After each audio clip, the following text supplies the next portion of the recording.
오늘 설교 제목의 말씀이 지경이 넓혀지는 비결, 이런 제목이거든요.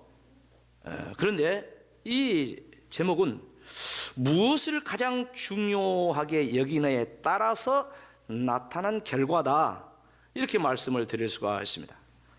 사랑하는 성도 여러분, 한 해를 살아가면서 우리는 성도들입니다. 하나님의 자녀들입니다.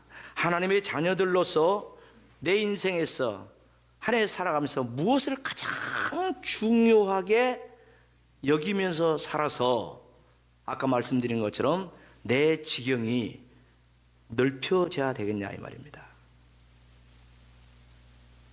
오늘 본문의 말씀을 통해서 그 해답을 얻을 수가 있습니다. 오늘 본문의 말씀은 믿음의 조상 아브라함이 가는 곳곳마다 제단을 쌓으며 예배를 드리며 예배 중심의 삶을 살았다 하는 내용입니다.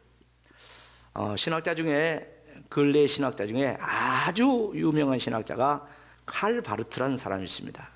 이 칼 바르트라는 신학자가 굉장히 유명한 신학자인데, 이분이 예배에 대해서 이렇게 세 가지로 정리를 했어요. 다 같이 한번 읽어봅시다. 시작. 예배는 가장 중요한 것이고, 가장 긴급한 것이며, 가장 영광스러운 것이다. 이렇게 세 가지로 예배를 이렇게 정리를 했어요. 그런데 사람들을 보면 예배가 가장 중요한 것이라고 알기는 알지만 긴급하게 여기지 않는 사람들 많고요. 또 어떤 사람은 예배를 긴급하게 여기고 드리는 것 같지만 가장 중요한 것이라는 인식이 결여된 가운데 드리는 그런 경우도 있습니다. 그런가 하면 정말 중요한 것은 하나님께 영광 돌리는 것, 이것이 예배의 가장 중요한 목적인데, 이것이 바로 예배의 생명이라고 이야기할 수 있는데, 하나님의 영광과는 별개의 예배를 드릴 수 있다. 오늘 우리가 예배를 드리는데 이 시간 하나님께 영광 돌려야 될 줄로 믿습니다. 하나님이 영광 받으셔야 됩니다. 하나님의 영광의 임재가 있어야 됩니다. 이건 다 영적인 그런 이제 모습으로 우리가 느낄 수가 있고 그런 건데, 바로 이 영광이 없는, 영광을 도외시하는 어떤 종교적인 행사로 그쳐버리는 그런 예배 생활이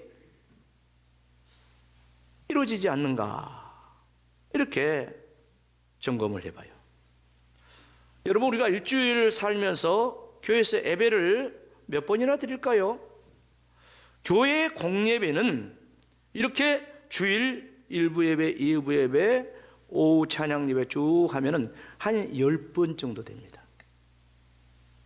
그런데 그 공예배 말고 우리가 이제 또 부수적으로 드리는 그런 예배들, 부가적으로 드리는 그런 추가적인 비공식적인 그런 예배들도 있는데, 그런 예배까지 합하면은 예배가 굉장히 많습니다. 그리고 이걸 52주 1년을 이렇게 볼 때 그 예배가 얼마나 많겠습니까? 우리는 신년 감사주일, 지난주일 예배를 드리면서부터 시작해가지고 계속해서 이제 오늘 둘째 주 하면서 계속해서 성도로서 예배의 자리를 지키면서 예배를 드리게 되어 있습니다. 문제는 저와 여러분이 이렇게 많은 예배 가운데 진정한 예배의 정신을 따라 예배자로 서 있는가 하는 것을 생각해 보자는 거죠. 여러분, 아브라함이 그냥 아브라함이 된 것이 아닙니다. 아브라함의 인생 역정을 뒤돌아보면요, 아브라함의 영적인 지경이 넓혀지고 육적인 지경이 넓혀지고 환경도 엄청나게 넓혀져서 명실공히 믿음의 조상이라는 이름을 갖게 되었는데, 그 비결이 뭐냐? 한마디로 말씀드리면 예배인 줄로 믿습니다. 예배가 비결이에요. 그럼 지금부터 오늘 본문을 비롯해서 성경에 나오는 그 아브라함의 예배를 조금 이렇게 살펴보면서 은혜 받으면서 중요한 것은 아브라함 예배만 이야기하려고 하는 것이 아니라 나의 예배, 우리의 예배, 할렐루야, 우리의 예배를 지금 새롭게 하자는 그런 의미가 아니겠습니까? 그래서 오늘 우리의 예배도 오늘 아브라함처럼 그런 예배자 되어서 영적인 지경도 넓혀주고 육적인 지경도 넓혀주고 또한 환경도 넓혀주고, 아브라함을 보면 나중에 말씀드리겠지만은 자손 만대의 복을 받는 줄로 믿습니다.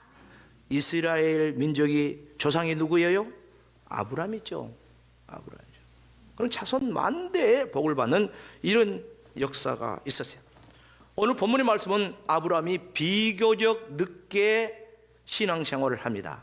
75살에 아브라함이 하나님의 부름을 받고 자기 나라, 자기 고향, 자기 민족, 자기 가정을 떠나서 하나님께서 지시한 땅으로, 하나님께서 이제 보여준 땅, 비전의 땅으로 가라고 했으니 그게 바로 가나안 땅입니다. 세상에 오늘 우리가 교회에 나오는데 가깝게는 옆에서 걸어 나오신 분들 계시고, 차 타고 나오시고, 산동서도 오시고, 여기서도 오시고, 저기서도 오시고, 또 방문에서도 오시고 그랬죠. 그런데 그건 아무것도 아니야. 아브라함을 뭐라고 했어요? 하나님 부르면서 너는 네 나라를 떠나서 저 갈대아 우르라는 그 바벨론 메소포타미아 문명에 있는 그 나라를 떠나서 저 가나안 땅으로, 팔레스타인으로 가라는 거예요. 여러분, 신앙생활이 이렇게 힘든 것입니까? 그러나 거기에는 엄청난 가치가 있는 줄로 믿습니다. 그렇게 멀리 가라간 이유가 있다는 거예요.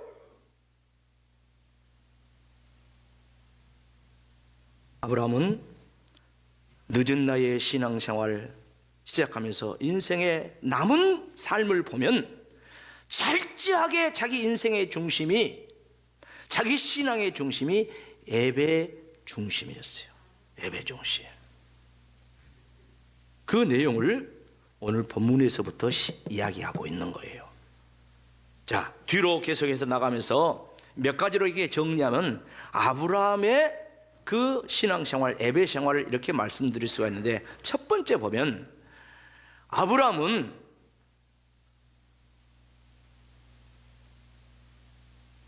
가나안 땅에 정착하여 처음부터 예배 중심의 삶을 못했다? 살았다. 오늘 본문 말씀이에요. 오늘 7절부터 9절 말씀 보면은 그렇잖아요. 하나님의 말씀은 그곳에 가서 제단을 쌓고, 그리고 양을 치는 유목민으로서 이 지역 저 지역 옮겨가는데, 또 8절에 보면 베델이라는 곳에 가서 거기서 여호와께 제단을 쌓고 하나님의 이름을 불렀다, 예배드렸다, 그 말씀입니다. 그 결과가 무엇입니까? 9절 다 같이 큰 소리로 합시다. 시작. 점점 남방으로 옮겨갔더라, 지경이 넓혀졌더라. 할렐루야. 아브라함이 밟은 그 땅이 오늘 이스라엘 민족의 땅이에요. 이스라엘 민족이 피 터지게 전쟁한 것은 뭐입니까? 우리 조상 아브라함이 밟았던 그 땅, 하나님 주신 그 땅을 우리는 지키겠다. 그것이 바로 성경적으로 해석을 한 오늘 현대사예요. 현대사. 대단합니다. 아브라함은 조상 대대로 사실 갈대아 우르라는 곳에서 우상을 숭배하며 살았어요. 하나님 섬기지 않았어요. 그런데 하나님의 특별한 은혜 가운데 부르셔가지고 아브라함을 지금 가나안 땅이라는 곳으로, 팔레스타인을 지금 가라고 했는데, 사실 그 팔레스타인이라 해서 거기가 뭐 대수입니까? 거기는 더 우상 숭배야. 가나안 우상들이 얼마나 득실거리인지 모든 가나안 족속들이 다 우상을 숭배하고 살아요. 그런데 그런 가운데서 오늘 도착해가지고 시작하는 그 출발점에서부터 아브라함이 우상을 버리고 하나님의 이름을 부르면서 제단을 쌓으면서 예배를 드렸다는 것이, 이것이 인생의 획기적인 변화인 줄로 믿습니다. 옆 사람과 당신은 인생의 획기적인 변화를 이룬 사람입니다. 시작. 아니, 지금 우리가 예배를 드리고 있고 하나님 섬기고 있는 것이 내 인생의 획기적인 변화라니까요. 아브라함이 그랬던 것처럼 우리들도 그랬어요. 저는 집안 대대로 다 우상 숭배하고, 사실 저는 나중에 알았는데요, 그 무당에게 팔린 사람. 그래서 어머니가 둘인 사람이라, 제 어머니가 신어머니가 있었다 나중에 알았어요. 제가 기가 막힌 일이에요. 다 우리가 이전에 우상 숭배자였는데 하나님 은혜로 기가 막힌 인생 새로운 역사가 신앙생활 속에서 아브라함처럼 시작되었다는 거예요. 여러분, 교회 다니는 것을 그렇게 우습게 생각하면 안 돼요. 아브라함이 지금 신앙생활을 하고 이것이 보통 인생 변화냐 이 말이에요. 놀라운 역사입니다. 기가 막힌 하나님의 은혜의 역사가 아브라함 인생 가운데 전개가 되고 있는 거예요.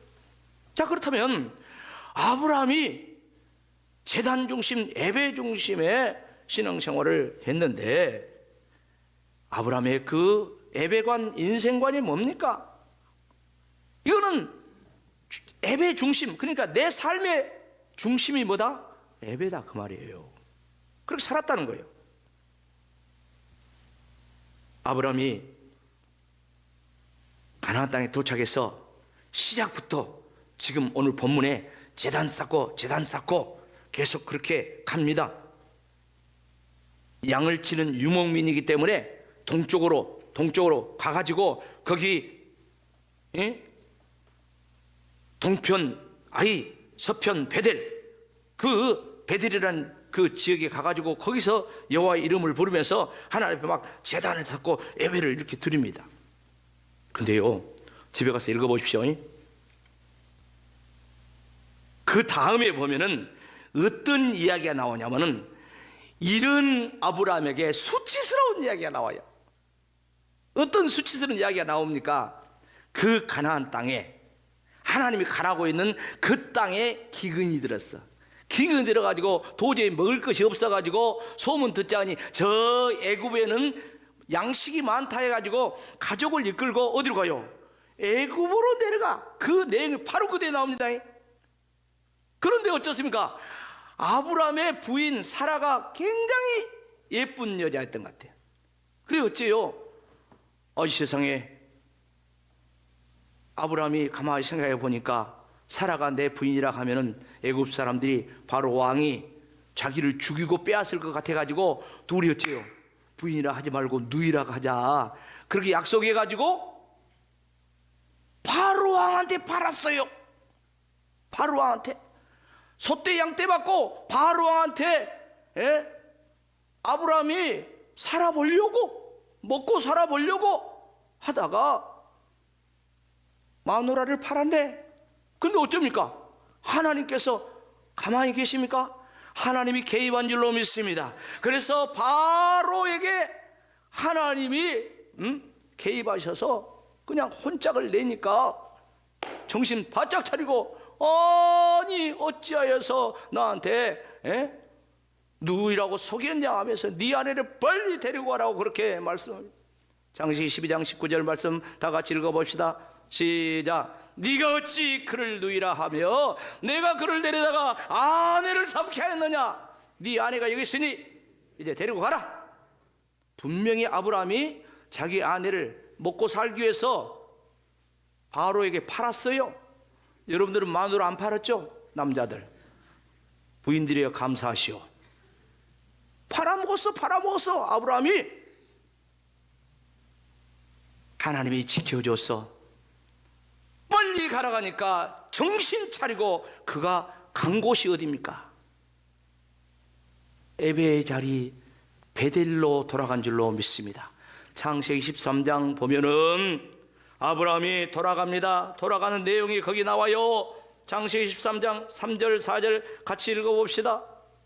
시작.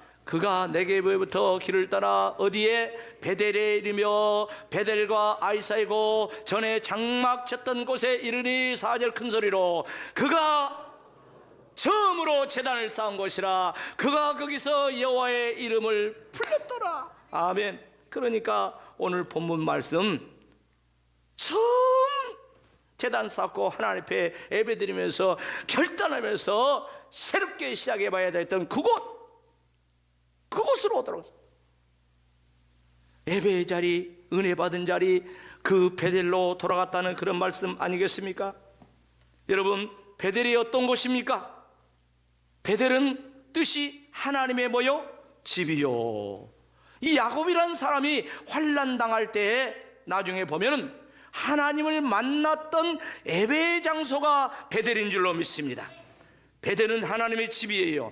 베델은 예배의 장소예요. 그런데 아브라함은 바로 그 처음 예배의 장소, 하나님 만났던 은혜의 자리를 좀 힘들다고, 가나안 땅에 기근 왔다고 떠나서 애굽에 갔다가 큰 수치를 당하고 정신 차렸어.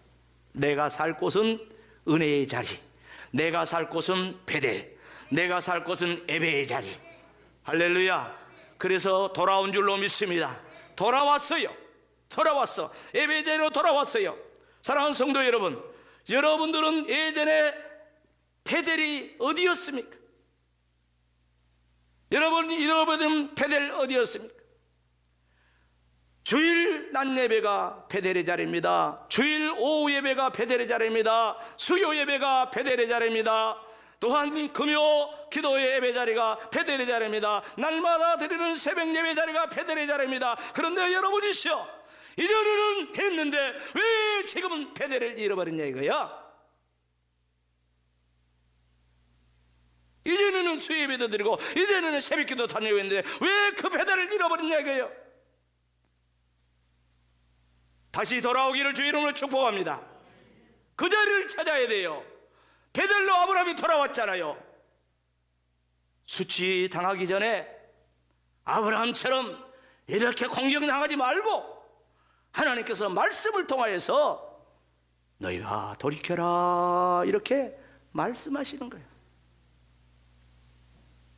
그런가 하면 두 번째로 아브라함은 엄청난 축복을 받은 이후에도 무슨 중심? 예배 중심으로 살았다. 자, 오늘 말씀 보면은 돌아왔죠. 돌아오니까 하나님께서 엄청난 축복을 줬습니다. 창세기 13장 TV 가서 읽어보세요. 엄청난 축복을 줬습니다. 소유가 너무너무 많아졌습니다. 아브라함의 목자들과 롯의 목자들이 한 지역에서 살 수 없어가지고 서로 초지쟁탈전을 벌이면서 싸웁니다. 싸워. 그래 아브라함이 어쩝니까? 롯한테 그랬죠. 우리는 골육 친척인데 어떻게 이것 때문에 싸울 수가 있냐. 자, 더 넓은 곳으로 우리가 나가자 하면서 네가 동으로 가면 내가 서로 가고 네가 좌로 가면 나는 우로 갈 테니까 네가 먼저 선택해라 해가지고 롯이 선택을 합니다. 근데 롯이 선택을 하는데 어떤 중심의 선택을 합니까? 물질 중심의 선택을 한 것이 창세기 13장 10절 11절 말씀은 나와 있습니다. 같이 읽어봅시다. 시작. 예, 롯이 눈을 들어 요단 지역을 바라보지 소알까지 온 땅에 물이 넉넉하고 여호와께서 소돔과 고모라를 멸하시기 전이었으므로 여호와의 뭐 같고? 동산 같고 뭐 같고? 애굽 땅 같이 같았더라. 그래서 롯이 요단 온 지역을 택하고 동으로 옮기니 그들이 서로 떠났다. 사랑하는 성도 여러분, 우리가 무엇을 선택할 때 그 기준이 뭡니까? 그 사람의 가치관에 따라서 선택을 합니다. 그런데 이 롯이 요단 들판 이 곳을 선택한 것은 롯의 가치관이 물질 중심의 가치관이었던 것을 말씀해 주겠어요. 아브라함은 자식처럼 키웠던 롯이 이제 재산 좀 많아졌다고 자기 삼촌을 떠나는데 하필이면 그래 소돔 땅 그쪽을 향하여 가냐? 하필이면 그러고 있는 거예요. 롯은 우선 보기에 요단 들판과 소돔과 고모라가 에덴 동사처럼 풍요롭고 애굽처럼 그렇게 아주 풍성한 땅이었어요. 그러나 하나님의 심판이 기다리고 있다는 것을 보지 못한 거예요. 이후에 하나님이 심판을 받잖아요.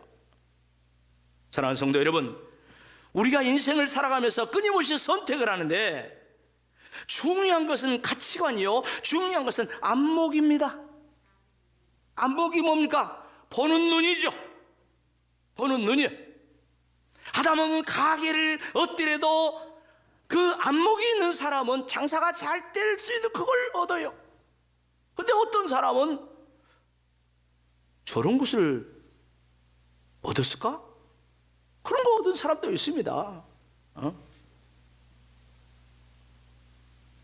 우리는 안목이 있어야 되는데 현실을 보는 눈이 있어야 됩니다. 그런가 하면 현실뿐만 아니라 미래를 보는 눈이 있어야 될 줄로 믿습니다. 그런가 하면 우리는 영적인 안목이 있어야 돼. 할렐루야. 영적인 안목이 있어요. 눈이 열려야 돼. 성경에 보세요. 눈이 열린 사람들 보세요. 여러분, 우리가 바울을 잘 압니다. 바울을 아는데 사실 바울이라는 사람은 예수님 만나기 전에는 뭐였어요? 사울이었죠. 예수님을 핍박한 사람이었습니다. 근데 어쩝니까? 주님을 그야말로 강권적으로 만났습니다. 주님이 찾아가신 것이죠. 그때 사울이 눈이 멀어봅니다. 근데 다시 예수님의 성령 충만한 제자 아나니아를 통해서 안수받고 눈에 비늘 같은 것이 벗어진 줄로 믿습니다. 눈이 열린 줄로 믿습니다. 눈이 열리면서 이제 이 사울의 신앙도 열린 거예요. 하나님을 바라보고 믿는 것도 열립니다. 예수님에 대한 것도 달라집니다. 그리고 모든 그의 인생이 달라져서 우리가 잘 아는 것처럼 사도행전의 절반 이상을 바로 이 바울이라는 사람이 사역하면서 교회 세우면서 선교한 역사를 말하고 있는 거예요. 히브리서 11장은 믿음장입니다. 거기 말씀 보면 아브라함의 이 창세기의 말씀을 해석을 해놨어. 이삭을 제물로 왜 드렸는가? 어떤 연유 때문에 드렸는가? 해석을 해놨어요. 그 말씀 읽고 마무리하도록 하겠습니다. 히브리서 11장 17절 그리고 19절입니다. 같이 읽겠습니다. 시작. 아브라함은 시험을 받을 때 믿음으로 이삭을 드렸으니 그는 약속을 받은 자로 돼 그 외아들을 드렸냐. 19절 큰 소리로 시작. 그가 하나님이 능히 이삭을 죽은 자 가운데서 다시 살리실 줄로 생각하니라. 할렐루야. 이것이 부활신앙인 줄로 믿습니다. 죽은 자 가운데 다시 살릴 이 부활신앙을 그렇게 하나님을 믿었어. 그러니 아브라함이 칼을 들어서 내리치려고 할 때 아브라함아 아브라함아 멈춰라 하면서 네가 이제야 나를 경한 줄 아노라. 아까 말씀한 그를 인정하고 뒤를 돌아보니까 양 한 마리가 예비되었으니 우리는 그걸 여호와 일이라고 해요. 질문하겠어요. 아브라함이 그 순간 제사 드릴 때 거기에 그 양이 있었을까요? 아니면은 일찍이 먼저 하나님께서 예비해 놨을까요? 알기는 잘하네. 그러나 보였어요? 안 보였어요? 안 보였어요. 들렸어요? 안 들렸어요? 안 들렸어요.